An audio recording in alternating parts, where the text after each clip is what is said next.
Marcos capítulo 5, a partir do versículo 21. Marcos 5, a partir do versículo 21.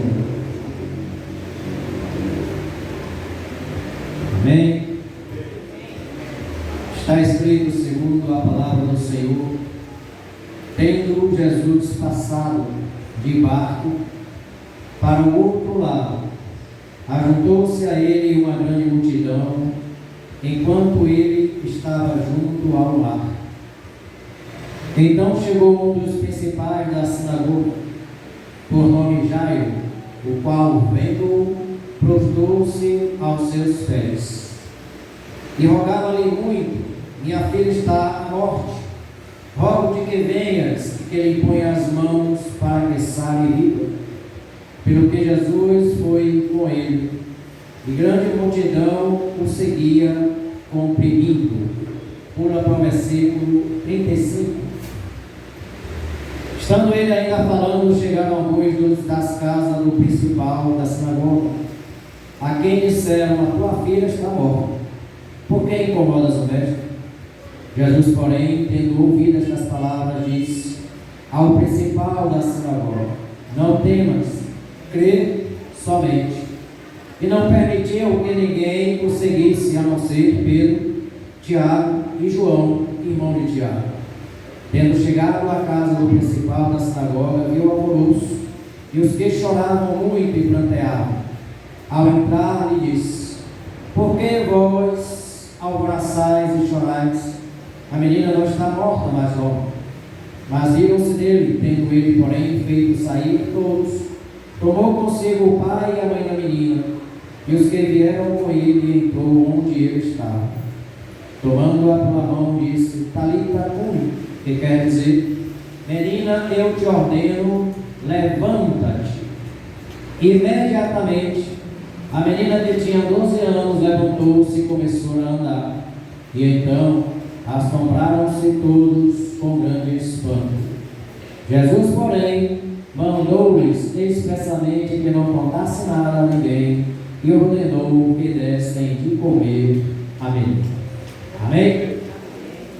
O texto conta a história de Jairo. Jairo era um dos principais da sinagoga, ou seja, ele era um líder naquele local onde ele certamente dirigia o culto ou cuidava do cerimonial. Mas este Jairo, ele era um homem que, além de cuidar da sinagoga, nos demonstra que ele era um homem religioso, porque ele servia na casa do Senhor, ele servia no templo do Senhor, ele servia onde a palavra do Senhor nos era proporcionada, ou era proporcionada àquele povo todo o tempo. E a palavra diz que Jairo, por ser um homem religioso, e a palavra nos mostrar que ele era como um chefe da sinagoga, ela vai nos mostrar que ele desafiou até a comunidade e a política daquele tempo, porque Jesus já havia sido escorrachado, mandado embora de todos os lugares onde ele estava pregando. Na Galileia, Jesus já não podia voltar mais, mas a palavra vai dizer aqui que Jesus está passando para um outro lado, enquanto a multidão lhe segue. E quando ele passa para o outro lado, Jairo, que sabia, que ouviu a respeito do Senhor Jesus, e sabia que Jesus era um homem de Deus, e que Jesus realizava curas, e que Jesus realizava milagres, ele corre para os pés de Jesus. A primeira coisa que a gente aprende aqui é que a gente deve procurar quem pode fazer, quem pode realizar, quem tem o poder para fazer. Porque todas as nossas necessidades, todas as nossas dificuldades, todas as nossas provas e todas as nossas lutas, quando nós queremos para ela a solução, nós devemos buscar primeiro no Senhor. É o que Jairo fez. Ele ouviu da fama de Jesus, ele ouviu do que corria a respeito do nome de Jesus, ele via toda a fama de Jesus que corria por Nazaré, pela Galileia, pela Judeia, por todas as regiões ali circunvizinhas, e agora ele não só deixou de ouvir o que se falava de Jesus, mas ele corre para a presença do Senhor Jesus. A gente ouve a respeito de Jesus, a gente ouve a respeito da sua palavra, e Ele nos desperta para que a gente agora corra para onde Ele está, para onde a gente pode encontrá-lo. Mas Jesus não estava numa igreja, Jesus não estava em um templo, Jesus não estava na sinagoga, Jesus estava no meio da rua, cercado por uma multidão, ou seja, em um local mais difícil de acesso para poder se chegar até Ele ou à presença dEle. Mas mesmo assim, sendo já um homem importante, um homem religioso, um homem de destaque ali dentro da sociedade, ele deixou todos aqueles preconceitos ou vergonhas de lado e ele foi em busca daquilo que ele era de mais valor, que era a sua filha. A sua filha estava doente, a sua filha estava enferma, e isso nos mostra a preocupação que nós temos ou devemos ter com a nossa família. Nós fomos chamados para poder cuidar daqueles que Deus colocou em nossas mãos, porque nossos filhos não são propriedade nossa, nossos filhos são do Senhor. Assim que a gente os recebe, nós trazemos ele à igreja e nós consagramos a Deus, porque nós declaramos que não temos o conhecimento, a capacidade, nem a diligência, nem a potência para poder instruir as crianças no caminho correto do Senhor, se não for na direção do Senhor. Nossos filhos não nos pertencem, nós temos a responsabilidade de cuidar deles, instruí-los e levá-los pelo caminho que se chama Jesus. Porque Deus nos confiou essa tão grande e alta responsabilidade. E Jairo, ele sendo um homem responsável, sendo um homem cuidador, sendo um homem zeloso pela sua família, ele vai de encontro a Jesus e ele se despe de todos os seus títulos. Ele poderia ser um principal, se você for ver em algumas Bíblias, a minha diz principal, outra vai dizer príncipe, outra vai dizer alguém que era de um cargo altamente importante. Ele não se preocupa com o cargo, ele não se preocupa com o título, mas ele se preocupa em levar aquilo que a sua filha naquele momento estava precisando. E a Bíblia vai dizer que então, versículo 22, chegou um dos principais da sinagoga por nome Jairo, o qual vendo-o, prostrou-se aos seus pés. A primeira coisa, a primeira atitude que nós devemos ter diante de Deus, do seu poder, da sua glória, da sua majestade, é nos curvar diante dele. Marcos fala prostrar-se, mas Mateus vai dizer adorou. Lucas também registra esse fato e cada um traz detalhes de um que complementa o outro. Está em Mateus também, capítulo 5. E a palavra vai dizer aqui que quando ele vê Jesus, ele se prostra aos seus pés, porque a nossa atitude diante de Deus, daquele que é o Criador, onipotente, onipresente, onisciente, que fez todas as coisas, é nos curvar diante do seu poder e da sua majestade. Porque se há alguém que pode fazer ou realizar alguma coisa, é Deus. A Bíblia vai nos dizer e nos ensinar assim que para o Senhor nada é impossível. Aquilo que para os homens é terminal, acabou, já tem fim, já tem um ponto, Deus vem, coloca uma vírgula e Ele dá continuidade à nossa história. Nenhuma doença, nenhuma enfermidade, nenhum estado psicológico, psíquico, emocional ou físico é terminal para Deus, porque quando Deus age, Deus muda a história. Deus transforma a história, porque para o Senhor não há nada que seja impossível. A Bíblia está nos dizendo aqui que enquanto Jairo corria para a presença de Jesus, a morte corria para a presença daquela criança. A morte estava ávida para poder levar aquela vida e acabar com a alegria de um lar. Mas um lar só é feliz quando Jesus está. Se você convidar Jesus para a sua casa, se você convidar Jesus para o seu lar, pode até nos faltar tudo, mas a alegria não faltará, a paz não faltará, o descanso não faltará e a esperança não faltará, porque o Senhor, Ele é o verdadeiro Shalom, o verdadeiro Shalom de Deus.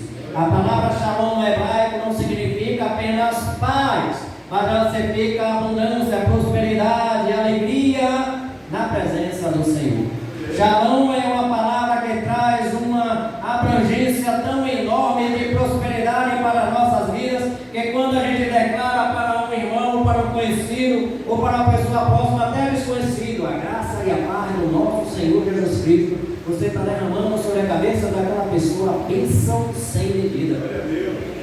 E quando você recebe a paz, você também está recebendo bênção sem medida. Olha o que Jesus disse: quando chegares na casa de alguém, e você for levar a palavra, você for levar o evangelho, você for levar uma instrução, ou você for levar uma oração, ou você foi convidado, ou você foi chamado para um momento de urgência, a primeira coisa que a gente deve declarar é: paz seja nesta casa. Jesus disse: se houver alguém de paz ali, ele receberá a paz, e a paz repousará sobre ele. Se não houver alguém que tenha a paz e rejeite a paz, Jesus disse que a paz volta para você e ela continua te acompanhando, porque ainda que você declare a paz, ela nunca te deixa. Nós temos paz em Cristo, porque sabemos que em Cristo nós temos mais do que vitória, nós somos mais do que vencedores. Enquanto a morte corria para poder sequestrar a vida daquela criança, a palavra vai dizer que Jairo corria para a presença de Jesus, e o texto vai nos dizer que Jairo chega primeiro, e Jairo chegando primeiro, ele se prostra diante de Deus, ele se prostra diante de Jesus, ele clama, ele roga e ele implora ao Senhor Jesus pela salvação da sua filha.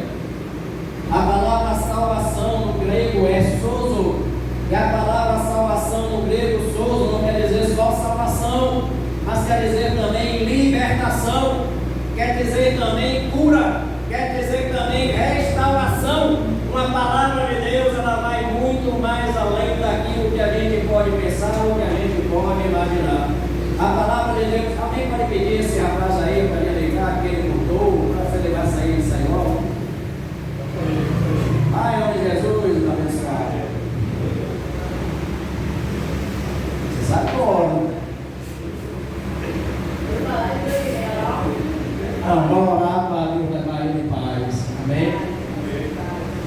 Mas enquanto a palavra do Senhor nos diz que Jairo corria para a presença de Jesus, ele chega primeiro na presença de Jesus. Porque no caminho, enquanto Jesus se dirigia à sua casa, agora ele encontra Jesus, e agora ele fala com Jesus, e agora Jesus é quem vai na direção dele. O versículo 23 vai dizer assim: ele rogava-lhe muito. Por que ele rogava-lhe muito? Porque a depender da sua necessidade, a depender da sua forma, daquilo que você quer buscar, a sua forma de buscar diante de Deus vai ser diferente. Quando a gente tem algo que não é muito precioso para nós, a gente clama, a gente chora, a gente grita, a gente se vira pelo avesso para poder buscar o favor de Deus. Quando a gente não se importa tanto, a gente até ora. Às vezes, quando a gente traz aqui um pedido de oração para o irmão, vamos orar para o fulano de tal, porque fulano de tal, irmão de tal, amigo de tal, marido de tal, está no hospital, e a gente ora de qualquer jeito. A gente não ora com o mesmo fervor se fosse esse fulano de tal, algum parente nosso. Por quê? Porque o sentimento nos liga, os laços nos ligam, a aliança nos liga, o sangue nos liga. Tudo nos liga, e uma vez que nós estamos ligados pelo sentimento e pela emoção, a gente ora diferente. O meu pedido a você é que quando você orar, ore com fervor, independente de quem, para quem você ore, ainda que você não conheça. Porque se você tem a ideia de que um avião está saindo de Israel, porque lá está vendo um bombardeio, e nesse avião tem alguém que você conhece, você vai orar por ele. Mas se você sabe que é um filho seu, que é o seu cônjuge, que é o esposo, que é um parente, você vai orar diferente. Você já percebeu como a gente se envolve, a gente coloca os nossos corações nas petições, a depender daquilo que para nós é mais importante, para Deus todos são importantes. Por isso, para nós também devemos levar tudo na maior importância possível, porque a palavra vai dizer assim, que Jairo estava tão preocupado, tão tenso, tão pedinte diante do Senhor, que ele roga-lhe muito: Senhor, eu posso até pensar assim, Senhor, pelo amor de Deus, pelo amor de Jeová, pelo amor de Shalom, pelo amor do El Shaddai, Deus Todo-Poderoso, pelo amor do Jeová de si, Deus que é a nossa bandeira, pelo amor do Jeová tem que ser um, Deus que é a justiça nossa, corre, porque a minha filha está está morrendo. Você já parou, já pensou, quando você entra no hospital doente, sentindo uma dor, você fica agoniado e doido para ser logo atendido. E os médicos... Não? Qual o problema? Faz a ficha na primeiro. Esqueceu o cartão dos SUS? Esqueceu o cartão dos SUS. Ele não está tão envolvido no problema quanto você. Ele não está envolvido no problema tanto quanto Jesus. Isso é até uma defesa psicológica. Não podemos recriminar os médicos nem os profissionais da saúde pela atitude e comportamento que eles têm, porque eles são preparados para isso. Ele não pode absorver para ele a doença ou a emoção ou o sentimento que você está sentindo, senão ele não vai conseguir trabalhar nele. Então a palavra vai dizer que ele rogava muito: Senhor, a minha filha está à morte. Ou seja, ela não estava morta, ela ainda estava viva. Isso nos dava a entender que ela estava doente, e que ela estava muito doente, que ela estava muito enferma. Rogo-te que venhas e lhe ponha as mãos para que sare viva. Jesus muitas vezes impôs as mãos sobre o paralítico foi curado. Jesus impôs as mãos sobre o cego foi curado. Jesus impôs as mãos sobre um esquife que havia um jovem morto e aquele jovem ressuscitou. Onde Deus toca a mão, a coisa muda. Por isso nós precisamos pedir ao Senhor: toque em mim, toque em nossa casa, toque em nossos filhos, toque em nossa parentela, toque no meu vizinho, ame o meu vizinho, toque no meu próximo, para que ele possa compartilhar a mesma alegria que eu tenho no Senhor. A alegria que nós temos em Deus, a segurança que nós temos em Deus e a esperança que nós temos em Deus não nos é dada para nós individualmente, para que nós possamos dela compartilhar para com os outros. Rogava-lhe muitos: minha filha está à morte. Imagina o desespero daquele homem. Rogo-te que venhas e lhe ponha as mãos para que sare. Nem sempre Jesus precisou colocar as mãos sobre alguém. Às vezes Jesus de longe falava e a palavra ia lá e se cumpria. Com a mulher Sírio-Fenícia, a cananeia, estava com a filha grandemente endemoniada e possessa. Ela vai aos pés do Senhor, ela roga aos pés do Senhor, e o Senhor diz: não é bom dar os pães dos filhos aos cães. E ela fala: sim, Senhor, mas os cães comem até das migalhas que caem da mesa dos seus senhores. E Jesus diz: mulher, grande é a tua fé. Jesus só diz isso para duas pessoas, e esses dois não são judeus. Mulher, grande é a tua fé. A outra pessoa para quem ele fala é um general, um soldado, um centurião. O que era um centurião? Era um homem que tinha a diligência ou comando sobre 100 homens. A divisão do exército romano é dividido em legião, cortes, banda e centúria. Cada uma dessas são subdivisões. Uma legião tem 6.000 a 10.000 soldados, entre soldados e cavaleiros. Depois vem as hortes que divide. A Bíblia vai dizer, viu, Neymar, que esse centurião tinha um servo que estava também gravemente doente e enfermo. E ele vai até o Senhor Jesus, e o Senhor Jesus diz: vamos lá na sua casa. Ele diz: não precisa, eu sou comandante, eu sou soldado, eu sou unidade, eu digo aos meus soldados: vai, ele vai. Não tem contradição, ele vai imediatamente. Portanto, se o Senhor disser e der uma ordem, irá se cumprir. Qual a fé desse homem? Esse homem tinha uma tremenda fé. A gente vai encontrar essas duas pessoas com tremenda fé. Jesus diz: a tua fé é tremenda, e vá, porque a tua fé já cumpriu o propósito para o qual ela foi colocada à prova. Então a palavra vai dizer assim: quem já pediu que Jesus foi lá para poder impor as mãos. A cura pode vir por imposição de mãos, a cura pode vir pela intercessão, a cura pode vir pelo clamor, a cura pode vir pela oração, quando a gente coloca diante de Deus as nossas necessidades. Que a palavra vai dizer assim: para que ela saia e viva, ou seja, para que ela saia e permaneça